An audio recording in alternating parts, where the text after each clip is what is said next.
Dear all, good evening to all. अब मैं आपको बताता हूँ क्लास 12th में जो आपका 80 मार्क्स का थ्योरी होगा, 20 मार्क्स का प्रैक्टिकल होगा। अब प्रैक्टिकल में आप बनाएंगे क्या? आपके टीचर तो आपको दे देते हैं कि एक चैप्टर का लिख लो, अपने आप बुक से एक चैप्टर जो आपको अच्छा लगता है लिख लो। पर सीबीएसई ने कुछ टॉपिक्स दे रखे हैं, इन पर आप बना सकते हैं। जैसे इंडस वैली सिविलाइजेशन का उठा लो, चैप्टर 1 का। 2600 से 1900 BC मिच्योर पीरियड है। कल्चर क्या था उसको डिफाइन कर दो। इंडस वैली सिविलाइजेशन कहाँ से रिसोर्स पाएगा, किसने स्टडी करी। आर्कियोलॉजिकल एग्जीबिशंस के बारे में बता दो। न्यू पर्सपेक्टिव के बारे में बता दो। कनिंगम का कन्फ्यूज़न बता दो। डिस्कवरी बता दो। एंड ऑफ सिविलाइजेशन को बता दो, और उसमें क्या क्या कहाँ से पाए ये बता दो। इसको आप बता सकते हैं प्रोजेक्ट को। दूसरा टॉपिक हो सकता है history and the Mughal empire. Mughal empire के बारे में बता दो, भारत में क्यों आए, किन्होंने रूल किया मुगल एम्पायर में। जो पावरफुल लेडीज़ थी वो कौन कैसी थी, उन्होंने जैसे अशोका द ग्रेट ने हिंदू सभी रिलीजन का जो रिस्पेक्ट किया एक, उसको आप एक्सप्लेन करें। मतलब बुक से बहुत कुछ लिखा जा सकता है। जब नहीं बुक आप एडिशनल भी लिख सकते हैं। थर्ड, महाभारत के बारे में बता सकते हैं। गेटिक एपिक है, कैसे कौरव पांडव एक पैटर्न के लिए लड़े, पटियार की थी वहाँ। फिर आप बता सकते हैं कि किस तरीके से महाभारत जो है उसके डिफरेंट डिफरेंट चैप्टर्स को पर्व कहा गया है। और इसको आप बुक से देखकर बहुत अच्छे से बना सकते हैं महाभारत के बारे में। इससे रिलेटेड आपका दूसरा और तीसरा चैप्टर, दूसरा चैप्टर मेनली इसी को डेडिकेट करता है आपका हिस्ट्री का, एशियंट हिस्ट्री वाला। Third, the history and culture of the वैदिक पीरियड। चारों वेदों को बताओ, अर्थवेद, यजुर्वेद, सामवेद, इसके बारे में बताओ। उपनिषद से रिलेट करो और बताओ उनमें क्या बताया गया है। उनकी पिक्चर्स लगाओ वेदों की, जो पुरानी पत्ते से, कॉफ़ी के पत्ते में डिज़ाइन करके बहुत अच्छे से लगती है। फाइल का बड़ा टेक्सचर आता है। और उसके वेदों के बारे में बताओ, जैसे ऋग्वेदा में ब्लैक मैजिक के बारे में बात की गई है, मंत्रास के बारे में बात की गई है, फाइन सन के बारे में बात, इस तरह से एक्सप्लेन कीजिए हिंदू रिलीजन में इन वेदों का क्या रेलिवेंस है। फिर बुद्धा चरित्र के बारे में बता सकते हैं। बुद्धा भगवान का नाम कहाँ से आया, कहाँ ये उत्पन्न हुए, बुद्धिज़्म कैसे था, इसकी 2 ब्रांच कैसे थी, हीनयान महायान में कैसे बटा, इनमें कौन लोग आए जो ऐसी उस समय जो शूद्रास लोग थे या हिंदू धर्म से अनसेटिस्फाइड लोग थे, उन्होंने इसको ज्वाइन किया। तो आप ये सब बता सकते हैं। Now chapters, a compressive history of Jainism, इस तरह जैनिज़्म के बारे में आप एक फ़ाइल बना सकते हैं। भक्ति मूवमेंट के बारे में बना सकते हैं। The mystical dimension of Sufism, Sufism Bharat में क्यों आया, इसका क्या रोल रहा है इस्लाम रिलीजन पे। आज जो हमारे कवालियाँ गाई जाती है उसका कैसे है, जैसे हमारे यहाँ भक्ति ट्रेडिशन है मीराबाई वाला। इस तरीके से एक डिफ्रेंशिएट करके बहुत अच्छा सा व्यू बन सकता है। आपके जो सब्जेक्ट टीचर है, आई होप आपको बहुत अच्छा गाइड करेंगे, क्योंकि सीबीएसई की तरफ से अच्छे टीचर रखने की वो दी जाती है, वो बात अलग है।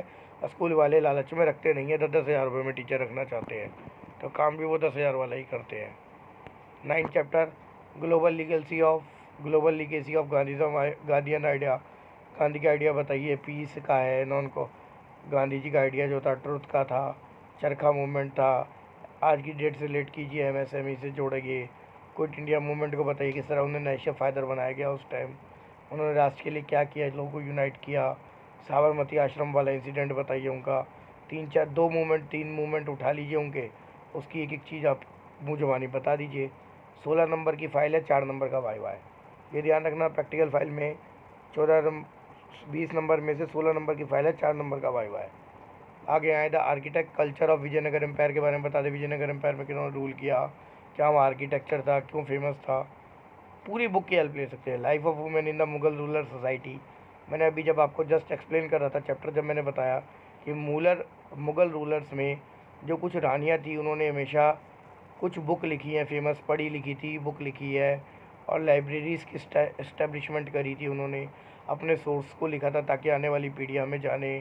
तो आप वो भी लिख सकते हैं, जैसे अकबरनामा, बाबरनामा, उसको एक्सप्लेन कीजिए बहुत अच्छे से, आपके टीचर बहुत अच्छा बताएंगे।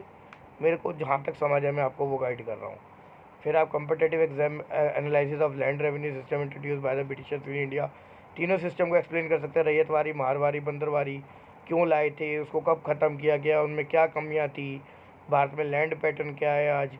जैसे आज भी जो भारत में जो लैंड पैटर्न है, यूज़ कल्टिवेशन वाला जो एरिया है, कल्टिवेटेड एरिया है। टैक्स सिस्टम को इसमें एक्सप्लेन कीजिए, रेवेन्यू सिस्टम को एक्सप्लेन कीजिए, सेंट्रल गवर्नमेंट का जीएसटी से रिलेट कर दीजिए आज की डेट में, और उस समय राजाओं से रिलेट कर दीजिए। कंपटेटिव व्यू बना के इतना बढ़िया आएगा, इकोनॉमिक आउटपुट भी आएगा, जैसे इंटरडिसिप्लिनरी चीज़ कहते हैं। और हमारे टीचर लोग हैं वो बताते ही नहीं हैं बच्चों को ये चीज़। 13 चैप्टर, रिवोल्ट ऑफ 1857 के आप बता सकते क्यों हुआ था, किस तरीके से हुआ, किसने लीडरशिप करी, भारत को आज़ाद कराने के लिए क्यों गया।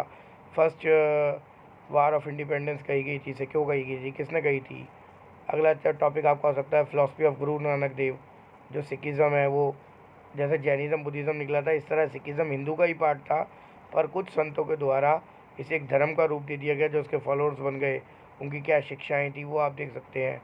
विज़न ऑफ कबीर, कबीर ने भी लोगों को यूनाइट किया।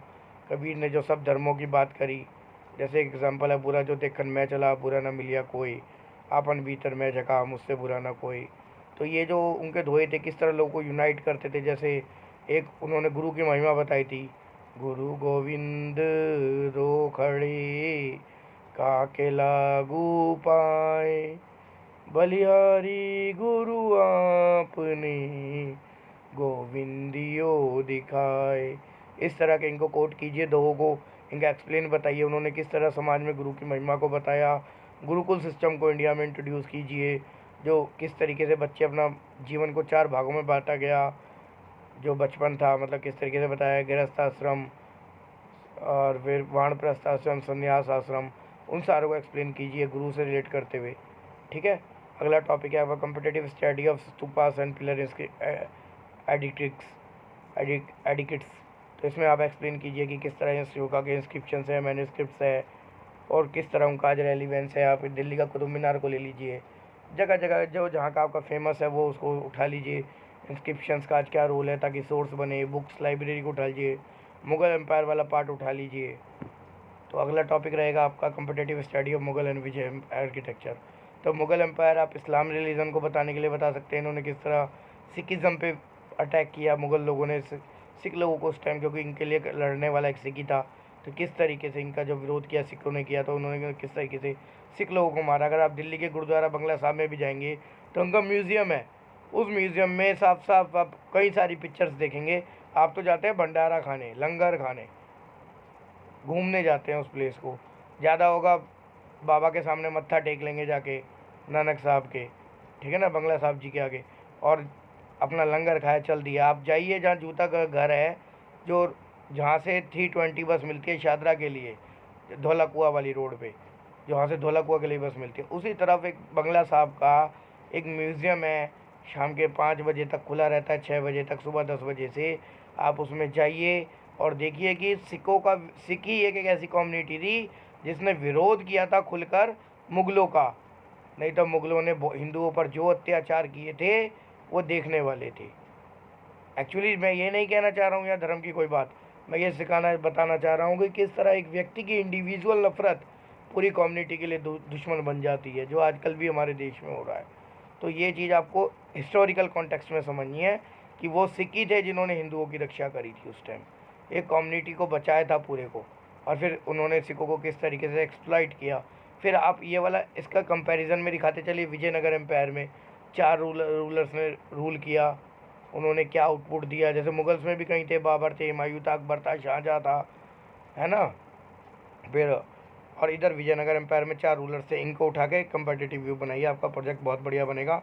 मैं दोबारा बता रहा हूँ, आपका प्रोजेक्ट के 20 नंबर हैं, 16 नंबर आपकी फ़ाइल के हैं, 4 नंबर आपके वाइवा के हैं।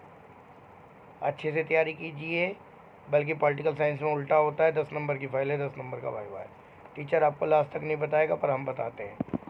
आप फ़ाइल किस तरह बनानी है, वैसे आपको 11th में सब टीचरों ने बनवाई होगी। एक देखिए गाइडलाइन CBSE बता रही है, ये सब बताना टीचर को चाहिए पर CBSE बता रही है, मैं इसको एक्सप्लेन कर रहा हूँ। एक टॉपिक सेलेक्ट कीजिए, आपने क्यों टॉपिक सेलेक्ट किया वो देखिए, आप उसमें क्या बताना चाह रहे हैं, आपका हाइपोथेसिस क्या है कि ये इसके लिए होती है वो बताइए, उसका टाइमलाइन बनाइए कब क्या हुआ, उससे रिलेटेड मैप चिपकाइए, माइंड मैप यानी फ्लो चार्ट्स बनाइए, उसके रिलेटेड पिक्चर लगाइए, उसको एक्सप्लेन कीजिए, मटेरियल को बताइए, लास्ट में कंक्लूजन बनाइए, आप बिब्लियोग्राफी को जोड़िए, ठीक है। और आज से उसका रिलेट होता था relation with the contemporary time, ये आप बनाएंगे, ठीक है। और बस इसके अलावा कुछ नहीं है। असेसमेंट मैंने आपको बता ही दिया है कि इसमें क्या है, सब चीज़ मैंने आपको क्लियर कर ही दी है। थैंक यू सो मच मेरी वीडियो देखने के लिए। अच्छी लगे तो वीडियो लाइक जो करें, अपने फ्रेंड्स के साथ शेयर करें, मेरे चैनल को सब्सक्राइब करें। अगर मुझे सब्सक्रिप्शन नहीं आता तो मेरा वीडियो बनाने का ज़्यादा मन नहीं करता। मुझे ये इच्छा नहीं है कि मुझे पैसे मिलें, पर मेरे को ये ज़रूर इच्छा है कि मेरा काम अच्छा चले, मेरे जिन बच्चों के लिए मैं बना रहा हूँ वो इसको अप्रिशिएट करें। Thank you for giving your valuable time.